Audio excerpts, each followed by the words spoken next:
오늘 우리에게 주신 하나님 말씀은 구약 성경 느헤미야 2장 1절에서 20절까지의 말씀입니다. 느헤미야 2장 1절에서 20절까지의 말씀을 다 같이 드라마 바이블로 경청하겠습니다. 아닥사스다 왕 제20년 니산월에 왕 앞에 포도주가 있기로 내가 그 포도주를 왕에게 드렸는데, 이전에는 내가 왕 앞에서 수심이 없었더니 왕이 내게 이르시되, 내가 병이 없거늘 어찌하여 얼굴에 수심이 있느냐? 이는 필연 내 마음에 근심이 있음이로다 하더라. 그때 내가 크게 두려워하여 왕께 대답하되, 왕은 만세수를 하옵소서. 내 조상들의 묘실 있는 성읍이 이제까지 황폐하고 성문이 불탔사오니 내가 어찌 얼굴에 수심이 없사오리이까? 하니 왕이 내게 이르시되, 그러면 내가 무엇을 원하느냐? 하시기로 내가 곧 하늘의 하나님께 묵도하고 왕에게 아뢰되, 왕이 만일 좋게 여기시고 종이 왕의 목전에서 은혜를 얻었사오면 나를 유다 땅 나의 조상들의 묘실 있는 성읍에 보내어 그 성을 건축하게 하옵소서 하였는데, 그때 왕후도 왕 곁에 앉아 있었더라. 왕이 내게 이르시되, 내가 몇 날에 다녀올 길이며 어느 때에 돌아오겠느냐?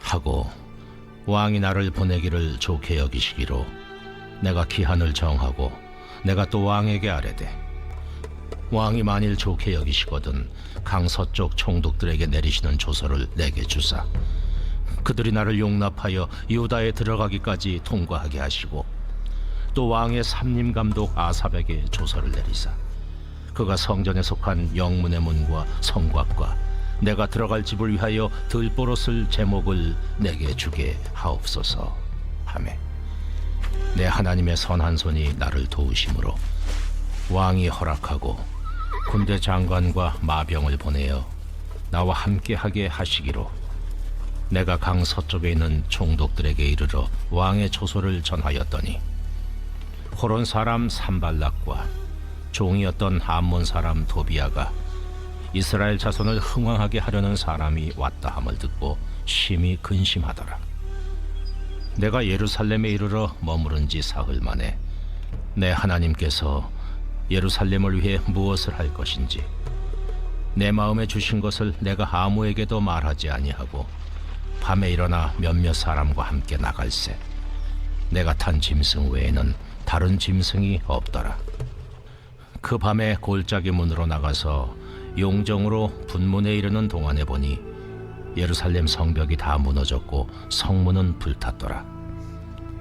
앞으로 나아가 샘문과 왕의 못에 이르러서는 탄 짐승이 지나갈 곳이 없는지라. 그 밤에 시내를 따라 올라가서 성벽을 살펴본 후에 돌아서 골짜기 문으로 들어와 돌아왔으나 방백들은 내가 어디 갔었으며 무엇을 하였는지 알지 못하였고, 나도 그 일을 유다 사람들에게나 제사장들에게나 귀족들에게나 방백들에게나 그 외에 일하는 자들에게 알리지 아니하다가 후에 그들에게 이르기를, 우리가 당한 공경은 너희도 보고 있는 바라. 예루살렘이 황폐하고 성문이 불탔으니 자, 예루살렘 성을 건축하여 다시 수치를 당하지 말자 하고, 또 그들에게 하나님의 선한 손이 나를 도우신 일과 왕이 내게 이른 말씀을 전하였더니 그들의 말이 일어나 건축하자 하고 모두 힘을 내어 이 선한 일을 하려 하매, 호론 사람 산발락과 종이었던 암몬 사람 도비아와 아라비아 사람 게셈이 이 말을 듣고 우리를 업신여기고 우리를 비웃어 이르되, 너희가 하는 일이 무엇이냐?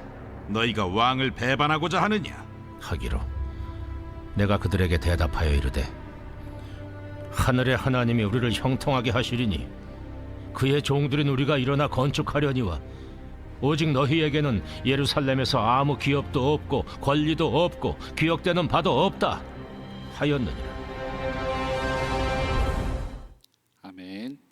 주일 오후 예배 나오신 여러분 주님의 이름으로 축복하고 환영합니다. 우리 각 사람에게 하나님께서 오늘 레마의 말씀을 들려주시길 간절히 기도합니다. 오늘 우리가 읽은 이 느헤미야서에 나오는 이 느헤미야는 세상 속에서 살아가는 그리스도인의 모습을 아주 잘 보여주는 인물입니다. 왜냐하면 이 느헤미야가 목회자나 사역자가 아닙니다. 바로 여러분과 같이 직장 다니면서 이 땅 가운데, 이 세상 가운데 살았던 사람이기 때문입니다.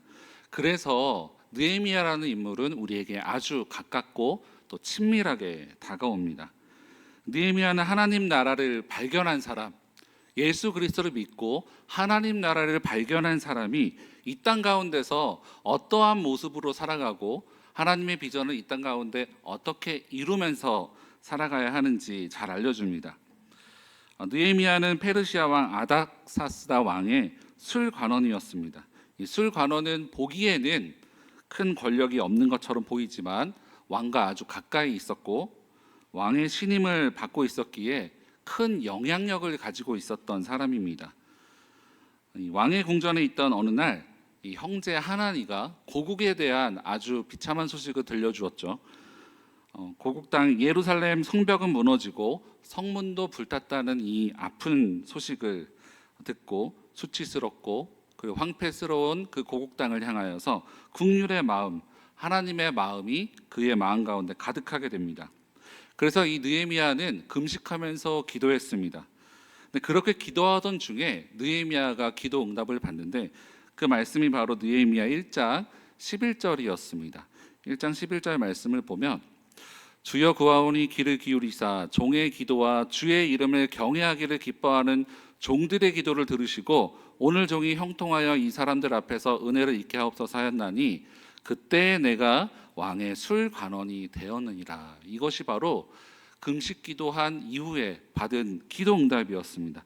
느헤미야가 간절히 기도했을 때 이 나라를 어떻게 살릴까, 이 나라를 어떻게 다시 한번 세울까라고 간절히 기도했을 때 느헤미야는 이 기도를 통해서 두 가지를 알게 되었는데, 하나는 하나님께서 이스라엘 백성들을 긍휼히 여기실 것과 이 백성들을 회복시킬 것과, 그리고 또 자신이 왜 지금 이때에 페르시아의 술관원이라는 사실을 알게 된 것입니다. 고통당하는 이스라엘 백성들을 살릴 그 하나님의 카드, 하나님의 그 기도응답이 바로 자신인 느헤미야 자신이라는 사실을 알게 된 것이었습니다. 사랑하는 여러분, 지금 여러분이 있는 직장, 그리고 여러분이 처해 있는 환경, 여러분의 가정, 그런 여러분의 지위는 하나님 나라를 세워가는 기도 응답인 줄 믿습니다. 이렇게 하나님의 부르심과 하나님의 뜻은 확실하게 알았습니다. 그런데 그때 이후에 이제는 이것을 현실화해야 되는데 넘어야 할 산들이 한두 가지가 아닙니다. 왜냐하면 이 페르시아의 왕 아닥사스다의 마음을 움직여야 했기 때문입니다. 하나님의 비전을 발견한 이 느헤미야는 어떻게 했을까요? 1절 말씀을 보면 아닥사스다 왕 제20년 니산월에 왕 앞에 포도주가 있기로 내가 그 포도주를 왕에게 드렸는데, 시간이 흘러 2장 1절 말씀을 보니 니산월이 되었다고 합니다. 수산성에서 느헤미야가 기도를 하고 하나님의 기도 응답을 받았을 때는 느헤미야 1장 1절 말씀을 보니 기슬르월이었습니다. 근데 기슬르월에서 니산월까지는 약 4달이 흐른 뒤였습니다. 하나님께서 역사해 주시고 또 깨닫게 해주셔서 느헤미야를 통하여서 이스라엘 땅을, 그 예루살렘을 회복시킬 것이라는 것을 확신하고 또 기도응답을 받았는데 4달이라는 시간이 흘렀습니다. 하나님께서는 느헤미야에게 4달이라는 시간을 기다리게 하셨습니다. 여러분, 기다림은 우리에게 좋은 이미지가 아닙니다. 기다린다는 것은 늦어진다는 것이고, 또 늦어진다는 것은 남보다 뒤처지는 이미지가 강하기 때문입니다.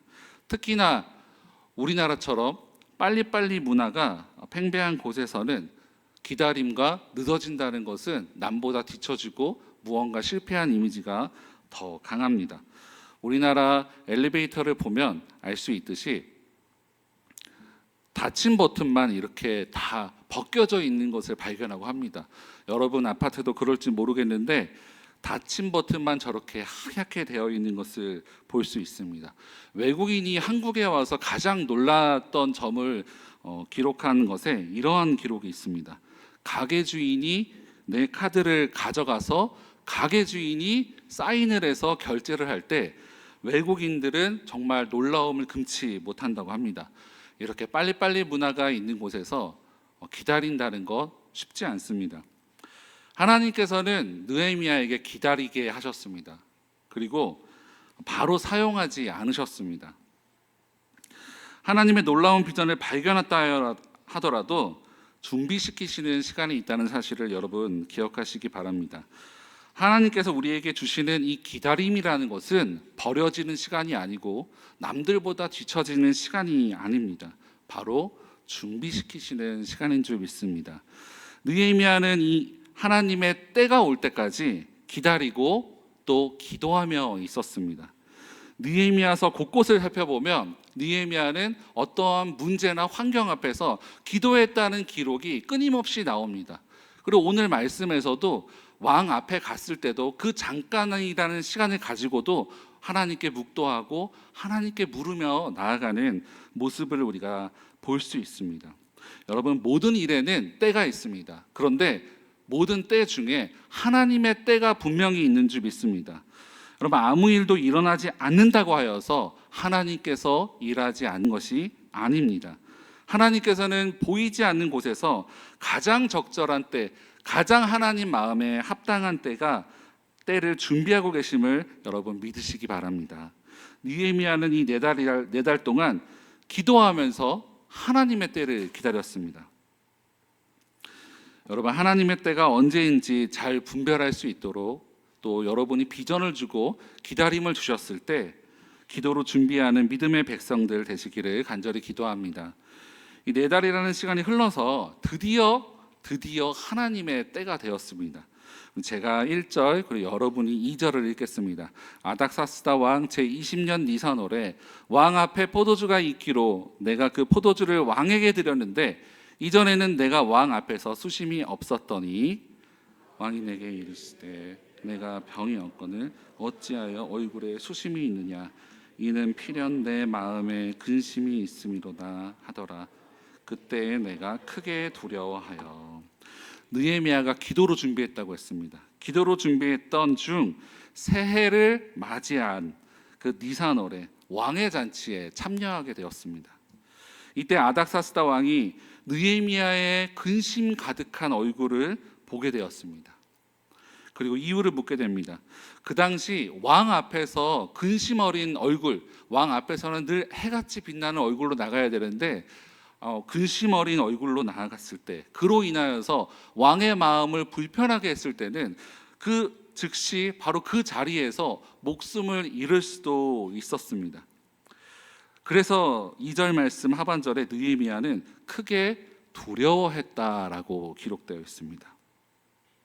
느헤미야는 이때가 4달 동안 기다린 하나님의 가장 완벽하고 하나님께서 기다리게 하신 그때임을 확신했습니다. 그래서 왕의 질문을 기회 삼아 예루살렘의 형편을 아뢰입니다. 3절 말씀을 보니 왕께 대답하되 왕은 만세수를 하옵소서. 내 조상들의 묘실이 있는 성읍이 이제까지 황폐하고 성문이 불탔사오니 내가 어찌 얼굴에 수심이 없사오리이까 하니. 느헤미야는 최대한 존경하는 마음으로 왕에게 말합니다. 그리고 아주 지혜롭게 이 당시에는 페르시아인들은 조상들의 묘실을 아주 귀하게 여겼습니다. 그래서 이 느헤미야는 이 조상들의 묘실을 각별하게 여기는 페르시아인들이 잘 이해하고 그들이 공감할 수 있고 그들의 마음이 움직일 수 있도록 느헤미야의 조상의 묘실이 있는 성읍이라고 단어와 모든 것을 잘 준비하고 있는 것을 볼 수 있습니다. 놀랍게 이 아닥사스다 왕은 호의적으로 반응하는데요. 4절 말씀 보면 왕이 내게 이르시되 그러면 내가 무엇을 원하느냐라고 말했습니다. 여기서 내가 무엇을 원하느냐라는 이 말 뜻에는 내가 원하는 것이 무엇이든 주겠다라는 의미가 담겨 있는 것입니다. 느헤미야는 이 순간에도 그 전에도 기도하면서 이때를 준비하면서 왔는데 이 순간에도 기도하면서 하나님의 인도하심을 계속해서 구하며 나갑니다. 그런 느헤미야는 이제 본격적으로 왕에게 필요한 것들을 아뢰는 장면이 5절부터 나오는데요. 우리 5절 말씀 함께 읽겠습니다. 시작. 왕에게 아뢰되 왕이 만일 좋게 여기시고 왕의 목전에서 은혜를 얻었사오며 나를 유다 땅 나의 조상들의 묘실이 있는 성읍에 보내어 그 성을 건축하게 하옵소서 하였는데, 느헤미야는 왕에게 예루살렘으로 돌아가 성벽을 재건할 수 있도록 하게 해달라고 간청합니다. 그런데 이 부탁 자체가 아주 위험한 부탁이었고 왕에게도 엄청난 결단이 필요했습니다. 왜냐하면 과거에 이 아닥사스다 왕이 했던 일이 있기 때문입니다. 에스라서 4장 12절과 13절 말씀을 보면 여기서 이 왕은 아닥사스다 왕입니다.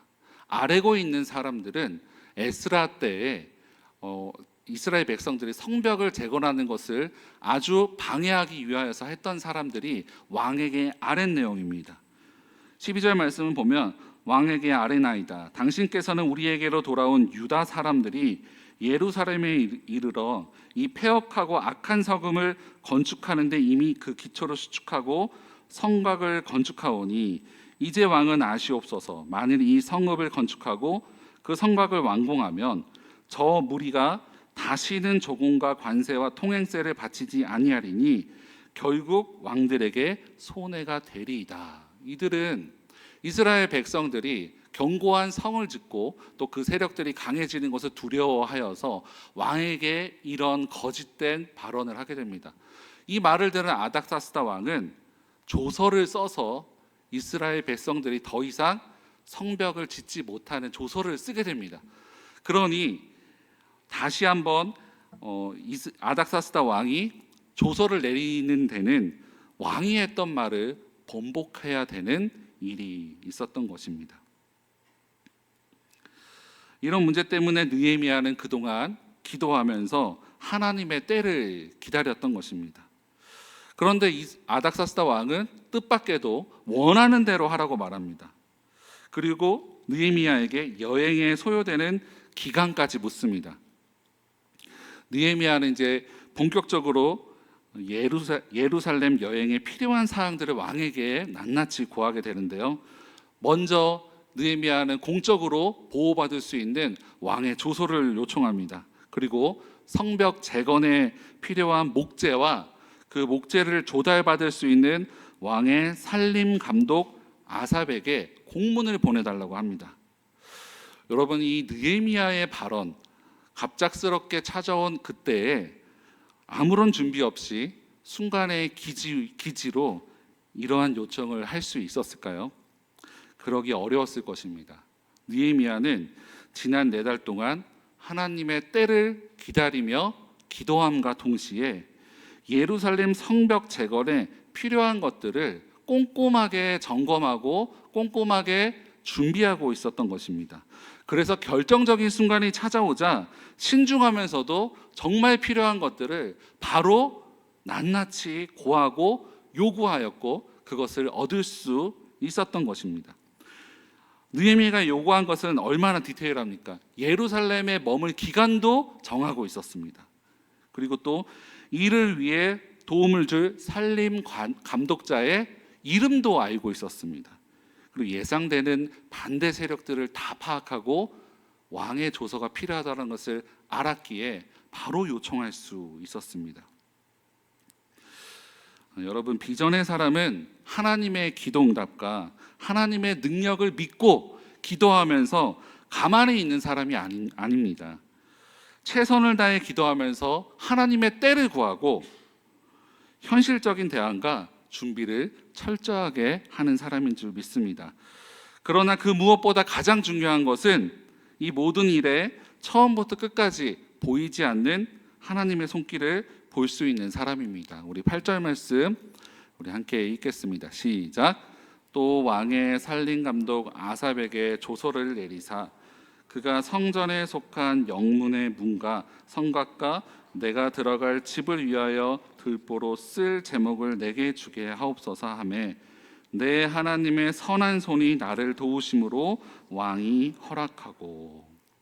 느헤미야는 절대 일어날 수 없는 일, 왕 앞에서 절대로 보이지 않아야 하는 수심이 가득한 얼굴을 보였음에도 자신이 죽지 않을 수 있었던 것, 그리고 또 자신의 명령을, 자신이 직접 쓴 조서를 바꿔야 하는 일이 일어난 것, 그리고 무엇보다 왕후도 함께 있었던 잔치에 자신이 참석하게 되는 완벽한 타이밍, 그리고 필요한 것을 다 채워주시면서 더 나아가 호위병까지도 붙여주면서 예루살렘으로 갈 수 있었던 이 모든 것을 가능하게 하신 것은 바로 하나님의 선한 손길이 도와주셨기 때문이라고 고백하고 있습니다. 이러한 고백은 느헤미야가 겸손의 사람, 그리고 기도의 사람이었고 하나님을 전적으로 의지했던 리더라는 것을 보여주는 부분입니다. 사랑하는 여러분, 믿음의 사람은 선하신 하나님의 손을 기억하며 기도하는 사람입니다. 그리고 철저하고 디테일하게 준비하는 사람입니다. 이러한 느헤미야의 영적 리더십이 여러분에게도 있어서 세상 속에서 하나님 나라를 세워가는 은혜가 있길 기도합니다.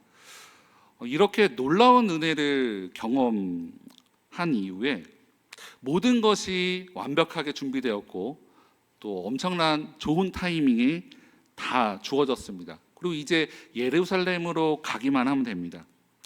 여기서 예루살렘까지는 1000km 정도의 거리입니다. 이 당시에는 수개월 정도 걸려서 갈 수 있었습니다.